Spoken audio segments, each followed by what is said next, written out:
سورج کی پہلی کرن کے ساتھ ہی اس کی صبح ہو جاتی ہے، کیونکہ وہ ہمیشہ سے ہی صبح خیز ہے۔ مگر صبح صبح کام کرنے سے اسے شدید چڑ ہے۔ جاگنے کے 2 منٹ بعد لازمی اسے ناشتہ چاہیے، مگر باورچی خانے میں جانا اسے پسند نہیں۔ پودوں کو پانی دینا، پرندوں کو دانہ ڈالنا، مرغیوں سے باتیں کرنا اور گھاس پر ننگے پاؤں چہل قدمی اس کا روز کا معمول ہے، اور ناگا یا تاخیر اس کی عادت نہیں۔ کھانے میں وہ سب کچھ شوق سے کھا لیتی ہے، مگر پکانے میں اسے مزہ نہیں آتا۔ ویسے تو وہ ہر موضوع پر بلا تھکان بول سکتی ہے، مگر پتہ نہیں کیوں 8ویں سے آگے پڑھ نہیں سکی۔ انگلش اسے مشکل لگتی ہے، میتھ اسی سمجھ میں نہیں آتی، بقول اس کے کہ حساب نہ تو خود سمجھ میں آتا ہے اور نہ ہی آنے دیتا ہے۔ اردو میں اس کی املا بہت کمزور ہے۔ ہاں، لکھائی تو اس کی ایسی ہے جیسے موتی پروئے ہوں، اور جنرل نالج کے تو کیا ہی کہنے۔ مطالعے کا اسے بہت شوق ہے، مگر نصاب کی کتب سے تو بس دور دور سے ہی سلام دعا۔ ہاں، بانو قدسیہ سے لے کر نمرہ احمد تک ہر آنے والی منصفہ کے ناول و امر نام یاد ہیں۔ لڑکیاں گھر سے باہر جائیں تو ان کے پرس میں کنگھی، شیشہ، لپسٹک، موبائل جیسی چیزیں پائی جاتی ہیں، لیکن اس کے پرس میں صرف کوئی ناول یا ڈائجسٹ ہی مل سکتا ہے۔ وہ سب سے الگ تھی، سب سے منفرد، کیونکہ وہ یشفین تھی۔ یشفین، چاچی سے کہو کہ ہاشم کے لیے چائے بنائے۔ وہ پچھلے ذہن میں اپنا ناول لیے بیٹھی تھی جب اماں نے اسے پکارا تھا۔ وہ اس نام پر خفگی سے ناول سائڈ پر رکھتی، ناک منہ چڑھاتی کچن میں آئی۔ کوئی کام نہیں اس بندے کو، جب دیکھو منہ اٹھائے چلا آتا ہے، فارغ آدمی۔ وہ بڑبڑاتی ہوئی آ رہی تھی۔ چاچی نے برتن دھوتے ہوئے اس کی طرف دیکھا۔ کیا ہوا بھائی، اب کس نے چھیڑ دیا تمہیں؟ چاچی نے اس کے بگڑے تاثرات دیکھ کر شرارت سے پوچھا۔ چائے بھیجے لارڈ ہاشم صاحب کے لیے، وہ مہمان خانے میں تشریف خواہ ہے۔ وہ بسکٹ باسکٹ سے سیب اٹھا کر دھوتے ہوئے بولی تو چاچی ہنسی۔ ارے اس بیچارے نے تمہیں کیا کہہ دیا جو یوں بگڑ رہی ہو؟ اس بندے کا اور کوئی رشتہ دار نہیں ہے اس شہر میں جو وقت بے وقت آٹا پکتا ہے یہاں؟ وہ کھپکی سے سیب کھاتے ہوئے بول رہی تھی۔ وقت بے وقت کہاں یشفین، آج اتنے دنوں بعد تو آیا ہے ہاشم، تمہیں تو بس ایسے ہی اس سے بیچارے سے خواہ کی چڑ ہے۔ چاچی نے اسے سمجھانا چاہا تو وہ کھپکی سے سر جھٹکتے ہوئے واپس اپنی جگہ پر آ گئی۔ بیچارہ اور ہاشم، ناممکن۔ اس نے بڑبڑاتے ہوئے ناول اٹھایا اور دوبارہ سے مطالعے میں مگن ہو گئی۔ اگلے ہفتے ایسی بات ہو گئی جس نے یشفین کی پرسکون زندگی میں ہلچل مچا دی۔ ہاشم کی والدہ نادرہ یشفین کے لیے ہاشم کا رشتہ لے آئی۔ گھر والوں کو تو ہاشم دل و جان سے قبول تھا، مگر بات یشفین کی مرضی کی تھی، جو کہ سب کو بے حد عزیز تھی۔ بابا نے سوچنے کا وقت مانگا۔ امی نے اس سے پوچھا تو اس نے صاف انکار کر دیا۔ مجھے ہاشم سے شادی نہیں کرنی امی، یشفین نے رسالہ اٹھا کر منہ کے سامنے رکھتے ہوئے کہا۔ تو امی کی بویں سکڑ گئی۔ کیوں، کیا برائی ہے اس میں؟ امی نے غصے سے اس کے سامنے سے رسالہ ہٹاتے ہوئے پوچھا۔ امی بس نہیں کرنی نا، آپ پلیز مجھے فورس مت کریں۔ اس نے تکیہ منہ پر اٹھا کر رکھ لیا۔ یشفین، امی نے اسے پکارا۔ میں سو گئی ہوں امی، اس نے تکیے کے نیچے سے جواب دیا۔ یشفین فوراً سیدھی ہو اور صاف صاف بتاؤ کہ کیا مسئلہ ہے تمہارا۔ امی نے اب کی بار سارا لحاظ سائڈ پر رکھتے ہوئے قدرے سخت لہجے میں کہا تو یشفین فوراً سیدھی ہوئی۔ امی مجھے ہاشم سے شادی نہیں کرنی، وہ اچھا نہیں ہے۔ کس نے کہا تم سے کہ وہ اچھا نہیں ہے؟ کیا برائی دیکھ لی بھلا تم نے اس میں؟ امی نے سوالیہ نظریں اس کے سامنے جما لیں۔ امی، ہاشم نام کے مرد ایک سے ہوتے ہیں۔ نمل کا ہاشم بھی اچھا انسان نہیں ہے، یہ بھی ویسا ہی ہے، کیونکہ اس کا نام بھی ہاشم ہے۔ اس نے روانی سے عذر بیان کیا، جو کہ اپنے دماغ کے اختراع تھی۔ نمل؟ کون نمل؟ کس نمل کی بات کر رہی ہو تم؟ اور یشفین، کون ہاشم؟ نمل نمرہ احمد کا ناول، میرا فیوریٹ ناول، اور ہاشم میری فرینڈ ہنا کا رشتہ دار ہے۔ بڑا ہی مطلب پرست اور خود غرض انسان ہے وہ، اس نے تفصیلی بتایا۔ اب یہ ہنا کون ہے؟ امی نے اکتا کے پوچھا۔ نئے نئے لوگوں کے نام سننے کو مل رہے تھے آج تو۔ ہنا؟ امی آپ ہنا کو نہیں جانتی؟ وہ میری بیسٹ فرینڈ ہے، اس نے جواباً حیرت کا اظہار کرتے ہوئے ہنا کا تعارف کروایا تو امی نے سر پر ہاتھ مارا۔ اف، یہ لڑکی کب ان ناولوں کی دنیا سے باہر نکلے گی؟ نکما کر دیا ہے ان ناولوں نے تمہیں تو، بالکل بھی عقل استعمال نہیں کرتی ہو تم یشفین، امی نے جھنجھلا کر اسے ڈانٹا۔ امی پلیز میرے ناولوں کو کچھ نہ کہیں، یہ تم میرے دوست ہیں، اس نے احتجاجاً کہا۔ ہاں، انہی دوستوں نے تمہیں دنیا سے دور کر دیا ہے، ہر وقت بس کمرے میں ان کمبختوں کے ساتھ بند رہتی ہو، پڑھائی بھی اسی وجہ سے چھوڑ دی تم نے۔ اب تو بس کر دو یشفین، اب تمہاری شادی کرنی ہے ہم نے، کچھ تو غداری سیکھ لو۔ امی حسب معمول شروع ہو چکی تھی۔ امی میں سو گئی ہوں، یشفین نے تکیہ چہرے پر رکھتے ہوئے کہا تو امی نے غصے سے اسے دیکھا اور اٹھ گئی۔ تمہارے باپ نے تمہیں سر پر چڑھا رکھا ہے، جو جی میں آئے کرو، وہ بولتی ہوئی باہر نکل گئی۔ ہاشم ان کا دور کا رشتہ دار تھا۔ یشفین کے ابا اور ہاشم کی امی کزن تھے۔ دوسرے شہر میں رہنے کی وجہ سے کبھی کبھی ہی آنا جانا ہوتا تھا۔ ایسے میں ہاشم کا رشتہ یشفین کے لیے آیا تو وہ جو نمل نام کے ہاشم کی وجہ سے مردوں سے متفر ہو چکی تھی انکار کر گئی۔ وہ 8ویں پاس تھی لیکن اس کے خواب بہت اونچے تھے۔ اس کے آئیڈیل بھی ناول کے ہیرو جیسا آرمی مین تھا۔ وہ جانتی تھی کہ آئیڈیل کا حصول صرف ایک خواب ہے، مگر پھر بھی وہ اپنی خواہش سے دستبردار نہ ہو سکی۔ یہ الگ بات ہے کہ اپنے آئیڈیل کے بارے میں اس نے کبھی کسی سے ذکر نہیں کیا تھا۔ وہ گھر بھر کی اکلوتی لاڈلی تھی، کبھی کسی نے کوئی زور زبردستی نہیں کی، مگر اتنے اچھے رشتے کے لیے انکار گھر والوں کو قبول نہ ہوا۔ سب چاہتے تھے کہ وہ اپنے فیصلے پر نظر ثانی کرے۔ ہاشم ایک بہت ہی نرم دل، مخلص، خوش اخلاق نوجوان تھا۔ بڑوں سے پیار و احترام سے ملتا، چھوٹوں سے پیار و شفقت بھرا رویہ رکھتا تھا۔ ہر کسی کے کام آنا، ہر کسی کی مدد کرنا گویا اس کا فرض تھا۔ اس کی اتنی تمام خوبیوں کی وجہ سے سب کو پسند تھا، سوائے یشفین کے، جس کے نزدیک ہاشم کی تمام خوبیاں ظاہری تھیں، دکھاوا، منافقت، اور وہ اصل میں اس سے الٹ ہے۔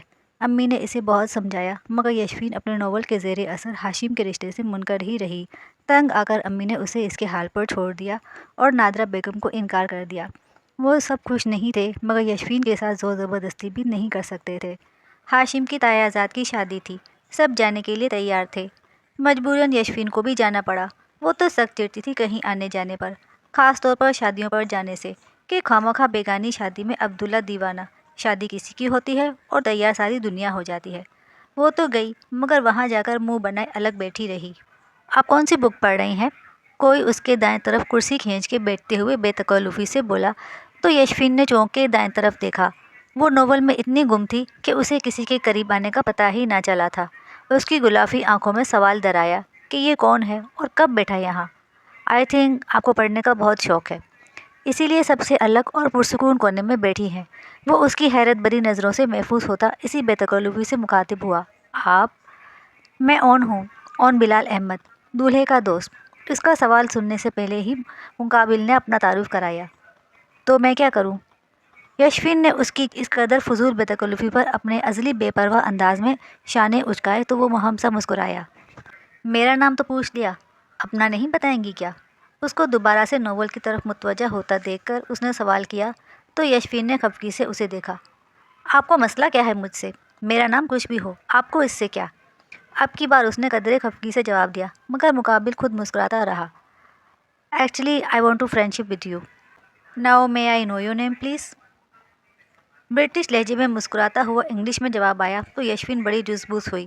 اسے بڑا عجیب لگا کہ یہ نہ جان نہ پہچان، یہ بندہ خواہ کمبل ہو رہا ہے۔ اس کے سوال پر جو کہ انگلش میں ہونے کی وجہ سے اس کے پلے کچھ نہ پڑا تھا۔ خفگی سے سر جھٹکتے ہوئے یشفین نے دوسری طرف رخ کر لیا۔ کچھ دیر وہ منتظر رہا۔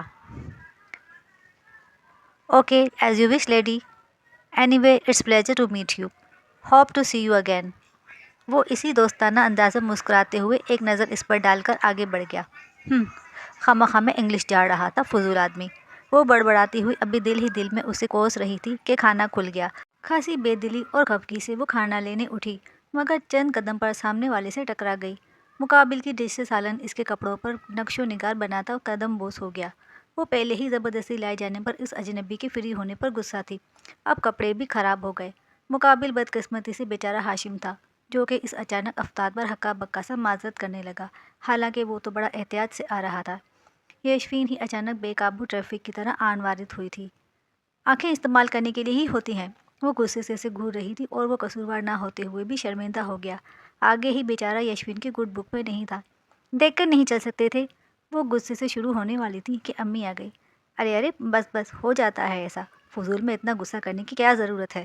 ذرا سا سالن ہی تو گرا ہے، جاؤ اندر جا کے صاف کر لو۔ اماں نے اسے بازو سے پکڑ کر قدرے خفگی سے ڈپٹا تو اس نے منہ بنا لیا۔ ہاشم ایک نظر اس پر ڈال کر آگے بڑھ گیا۔ امی مجھے گھر جانا ہے، آپ زید سے کہیں کہ مجھے گھر چھوڑ آئے۔ اس نے غصے سے فیصلہ سنایا۔ پاگل ہو گئی ہو کیا؟ ایک تمہیں چھوڑنے کے لیے وہ اتنی دور جائے، اتنی سی این جی بھی فالتو میں ضائع ہوگی، پہلے ہی گیس اتنی مشکل سے ملتی ہے۔ امی نے سمجھایا۔ کھانا کھا لو تو کچھ دیر تک سب اکٹھے جائیں گے، راستہ بھی ویران ہے، سب ساتھ نکلیں گے تو اچھا رہے گا۔ امی نے نادرہ بیگم کو اس طرف آتا دیکھ کر منہ بنائے کھڑی یشفین کو پیار سے سمجھایا۔ یشفین کے بگڑے تاثرات دیکھ کر نادرہ نے فکر مندی سے وجہ پوچھی تو امی نے طبیعت خرابی کا بہانہ بنا دیا۔ بھائی اگر یشفین گھر جانا چاہ رہی ہے تو بھیج دیں، ذرا سی طبیعت خراب ہو تو معمولی سا شور بھی برا لگتا ہے، اور یہاں تو ویسے بھی اتنا شور شرابہ مچا ہوا ہے۔ بچی تنگ ہو رہی ہے۔ ہاشم کی امی نے پیار سے اسے ساتھ لگاتے ہوئے اس کی حمایت کی۔ یہ تو پاگل ہے، ذرا کسی کا خیال نہیں ہے اس کو، لڑکوں میں سے کوئی نہیں مانے گا دوہرے چکر پر، ذرا سا صبر تو کر لے۔ امی خفگی سے بول رہی تھی۔ یہ تو کوئی مسئلہ نہیں ہے آپا، ہاشم چھوڑائے گا یشوین کو، میں ابھی ہاشم کو بلاتی ہوں۔ انہوں نے مشورے کے ساتھ دائیں طرف سے گزرتے ہاشم کو بھی پکار لیا۔ ہاشم بیٹا، یہ یشوین کو گھر چھوڑاؤ، بچی کی طبیعت ٹھیک نہیں ہے، نادرا بیگم نے گویا حکم دیا تھا۔ وہ فوراً اس بات میں سر ہلا گیا۔ یشوین بڑی جزبوز ہوئی اس کے ساتھ جانے پر، مگر بری پھنسی تھی کہ انکار بھی نہ کر سکی۔ ناچار جانا پڑا۔ راستے میں بھی وہ منہ بنائے بیٹھی شیشے سے باہر ہی دیکھتی رہی۔ 1.5 گھنٹے کا سفر تھا، ابھی 9 بجے تھے، آدھا سفر ہو چکا تھا۔ یشوین، وہ کھڑکی سے باہر گہری ہوتی شام کا منظر دیکھنے میں مگن تھی، جب ہاشم کے غیر متوقع مخاطب کرنے پر چونک کر اس کی طرف دیکھا۔ آپ سے ایک سوال کر سکتا ہوں؟ اگر آپ برا نہ مانیں تو۔ ہاشم نے قدرے جھجکتے ہوئے اجازت چاہی۔ نہیں، اس نے قدرے خفگی سے فوراً انکار کر دیا۔ آپ نے میرے پرپوزل کے لیے انکار کیوں کیا؟ ہاشم کے سوال پر اس نے حیرت سے اس کی طرف دیکھا۔ وہ تو سمجھی تھی کہ اس کی بیزاری دیکھ کر دوبارہ بات نہیں کرے گا، لیکن یہ تو انکار انا کو لگا ہے جناب ہاشم صاحب کی، اب یہ غصے سے پوچھے گا، دھمکی دے گا، مگر میں بھی کسی سے ڈرنے والی نہیں ہوں، منہ پر کہہ دوں گی کہ تم مجھے اچھے نہیں لگتے، خبردار جو کوئی فضول حرکت کرنے کی یا دھمکی دینے کی کوشش کی تو۔ دل ہی دل میں اس نے پوری منصوبہ بندی کر لی۔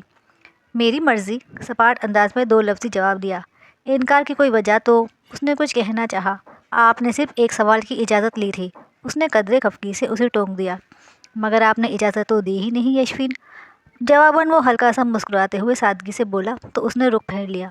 مگر میں جاننا چاہتا ہوں یشوین کہ آپ کو اس رشتے پر اعتراض کیا ہے؟ بغیر وجہ کے تو کوئی انکار نہیں کرتا نا؟ ہاشم اس کے خفگی سے ٹوکنے کو نظر انداز کرتا پھر بولا تو وہ غصے سے اس کی طرف مڑی۔ میری فکر میں دبلا ہونے کی آپ کو کوئی ضرورت نہیں ہے ہاشم صاحب، آپ اپنے کام سے کام رکھیں اور سامنے دیکھ کر گاڑی چلائیں تو بہتر ہوگا۔ یشوین اب کی بار غصے سے تیز تیز بولتی رخ پھیر گئی۔ پتہ نہیں تم مجھ سے خفا خفا کیوں لگتی ہو؟ غصہ ہے تمہیں مجھ پر شاید؟ ہاشم نے سنجیدگی سے پوچھا۔ مگر اس کی خاموشی پر ایک نظر ڈال کر سامنے متوجہ ہو گیا۔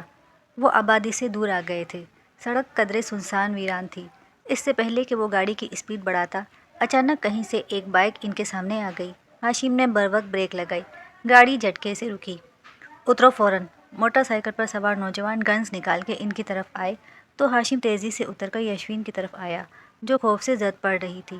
جو کچھ ہے فوراً نکال دو۔ ایک نے ان دونوں کو سرتاپا بگوڑ دیکھتے ہوئے بھاری آواز میں حکم دیا۔ کوئی ہوشیاری مت کرنا۔ دوسرے نے گویا انہیں خوفزدہ کرنے کی کوشش کی تو ہاشم نے غور سے دونوں کو دیکھا۔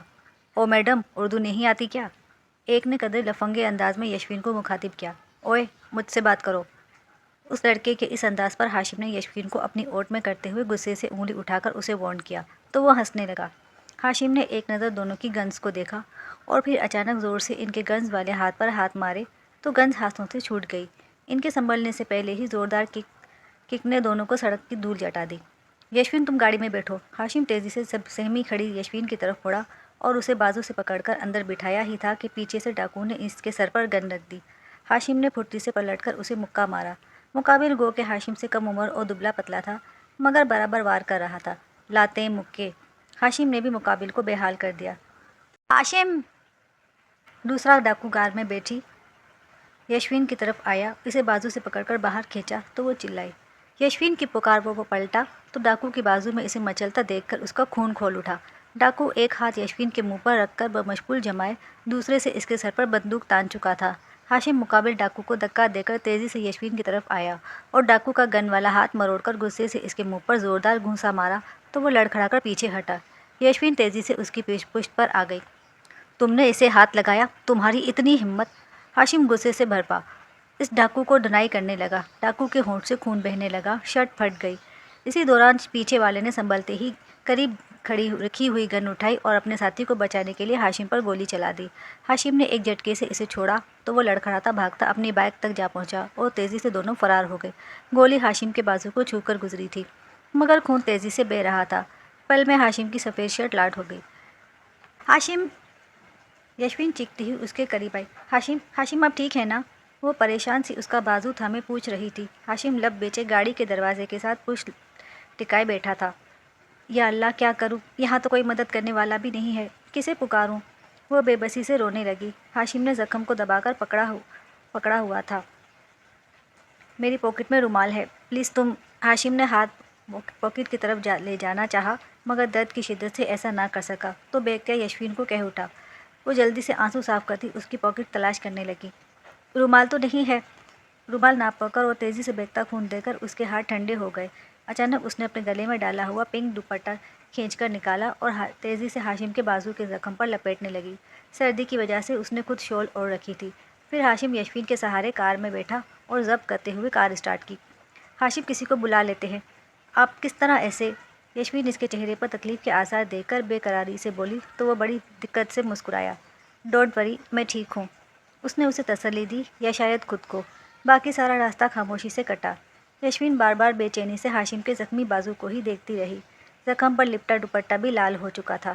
اندر جا کے فوراً آنٹی کو کال کر کے اپنے پہنچنے کی اطلاع کر دی، مگر پلیز میرا مت بتائیے گا، امی پریشان ہو جائیں گی۔ گھر کے سامنے گاڑی رکی تو ہاشم نے اسے سمجھایا۔ وہ سر ہلاتے ہوئے گاڑی سے اتری۔ آپ اپنا خیال رکھیے گا۔ اترتے اترتے وہ فکر مندی سے ایک نظر ہاشم کے بازو پر ڈالتے ہوئے دھیرے سے بولی تو وہ ایک بے سختہ مسکان نے ہاشم کے لبوں کو چھو لیا۔ آپ بھی اپنا خیال رکھیے گا، دروازہ ٹھیک سے لاک کرنا۔ وہ بھی جواباً اپنائیت سے بولا تو وہ مسکرا کے آگے بڑھ گئی۔ پھر جب تک اس نے اندر جا کر دروازہ لاک نہیں کر لیا، ہاشم وہیں کار رکا رہا۔ اس کے بعد بینڈیج کروا کے گھر کی طرف روانہ ہوا۔ ڈاکٹر اتفاق سے اس کا جاننے والا تھا، اس لیے کوئی مسئلہ نہیں ہوا۔ وہ دوا کھا کے سویا تھا مگر پھر بھی اگلی صبح بخار نے آ گھیرا تھا۔ نقاہت کے باوجود کاموں میں مصروف رہا۔ ولیمے کے فنکشن کے لیے انہیں جلدی نکلنا تھا۔ وہاں سارا وقت وہ غیر ارادی طور پر یشفین کا منتظر رہا۔ کھانے کے بعد یشفین اس کے پاس آئی۔ آپ کی طبیعت کیسی ہے؟ وہ اسی فکر مندی سے پوچھ رہی تھی۔ الحمدللہ بہتر ہوں، ہاشم کے لہجے میں بشاشت سنبھالتے ہوئے جواب دیا۔ پھر بھی وہ مطمئن نہ ہوئی۔ دوا لی تھی؟ بخار تو نہیں ہے؟ اس نے بولتے ہوئے اس کے ہاتھ پر ہاتھ رکھا تو وہ ٹھٹک گئی۔ وہ گرم تھا۔ بے اختیار یشفین نے اس کی پیشانی چھوئی۔ آپ کو تو بخار ہے اور آپ کہہ رہے ہیں کہ بہتر ہوں؟ وہ خفگی سے بولی تو مسکرایا۔ یشفین معمولی سی حرارت ہے، اتنا تو ہونا ہی تھا۔ ناشتے کے بعد ٹیبلٹ لی تھی، کچھ دیر آرام آ جائے گا۔ اس کے بعد فکر مندانہ انداز پر ہاشم نے مسکراتے ہوئے اسے تسلی دی۔ ایک تو آپ مرد بھی نہ کسی بیماری کو سنجیدگی سے نہیں لیتے، بس خود کو بہادر ظاہر کرنے کے لیے۔ اس کا جملہ مکمل نہ ہوا تھا کہ اس کی امی نے اسے پکار لیا۔ ایک منٹ ہاشم، وہ عجلت میں بولتی ہوئی آگے ہو گئی۔ ہاشم اس کے لبوں سے اپنا نام اس کے انداز کی اپنائیت پر مسکرایا۔ یشفین کے لیے امریکن نیشنلٹی ہولڈر اون بلال احمد کا رشتہ آیا۔ گھر والوں نے اس کی رائے مانگی تو اس نے کوئی اعتراض نہ کیا، لہٰذا ضروری چھان بین کے بعد رشتہ پکا ہوا اور ایک چھوٹی سی تقریب میں یشفین کی انگلی میں اون بلال احمد کے نام کی انگوٹھی ڈال دی گئی۔ یشفین بہت خوش تھی، وہ باہر جانے کی شوقین تھی۔ برٹش منگیتر پر اترانے لگی۔ ہاشم کے لیے یہ خبر کسی طوفان سے کم نہ تھی۔ وہ بالکل ٹوٹ گیا مگر خود کو چھپائے رکھا، کسی پر اپنا راز ظاہر نہ ہونے دیا۔